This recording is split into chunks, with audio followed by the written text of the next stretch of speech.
Rajkot જે.કે. Cottage અગ્નિકાંડ અંગે મોટો ખુલાસો. રૂડા અને જીપીસીબીની મંજૂરી વિના ધમધમતી હતી ફેક્ટરી. રાજકોટમાં ટીઆરપી અગ્નિકાંડના પીડિતોને હજુ સુધી ન્યાય નથી મળ્યો, ત્યારે ફરી એકવાર ભયાનક આગ લાગી છે. સોમવારે શહેરના કુવાવડા રોડ પર નવાગામ ખાતે રાજારામ ઇન્ડસ્ટ્રીયલ એરિયામાં દિવેલી યાપરા વિસ્તારમાં સાબુ બનાવતી ફેક્ટરીમાં જ્વલનશીલ પદાર્થ સ્ટોર કરતા કારખાના જે.કે. કોટેજમાં આગ લાગી હતી, જેમાં હવે મોટો ખુલાસો થયો છે. આ ફેક્ટરી છેલ્લા અનેક વર્ષોથી રૂડા અને જીપીસીબીની મંજૂરી વિના ધમધમતી રહી હતી.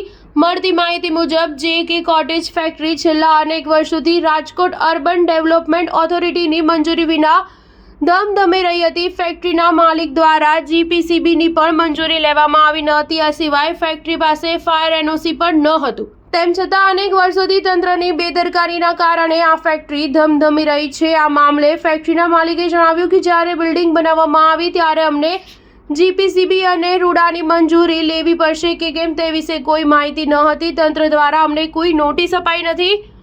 હાલ આ મામલે કુવાવડા પોલીસ ઘટના સ્થળે પહોંચી ગઈ છે અને વિડીયોગ્રાફી દ્વારા સમગ્ર પુરાવા એકઠા કરી રહી છે.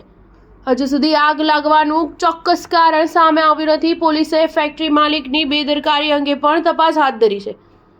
મળતી માહિતી મુજબ મંગળવારે બપોરે 12 વાગ્યાની આસપાસ દીપન નડિયાપરાની માલિકીના જે.કે. કોટેજ ઇન્ડસ્ટ્રીઝ નામના કારખાનામાં આગ લાગ્યાનો કોલ મળતા ફાયર બ્રિગેડની ટીમ તાત્કાલિક ઘટના સ્થળે પહોંચી હતી. આગે ક્ષણવારમાં જ એટલી વિકરાળ રૂપ લઈ લીધું હતું કે તેના ધુમાડાના ગોટે ગોટા 5-7 કિલોમીટર દૂર માધાપર ચોક ગોંડલ ચોકથી દેખાતા હતા. આગ કેસ્ટર ઓઇલમાં લાગી હતી અને સાબુ બનાવવાના કેમિકલ ઉપરાંત પાઇન ઓઇલ, ફ્લેગ્નન્સી સુગંધી કેમિકલથી આગ તરફ ફેલાવા લાગી હતી. આગથી સળગેલા કેમિકલ ભરેલા કેરબા ધડાકાભેર ફાટ્યા હતા અને રસ્તા પર જ્યાં કેમિકલ ઢોળાયું ત્યાં પણ આગના લપકારા નજરે પડ્યા. આજુબાજુના વિસ્તારમાં ભય સાથે નાસભાગ મચી હતી. સ્ટાર ન્યૂઝ 7 હંમેશા સચ્ચાઈની સાથે.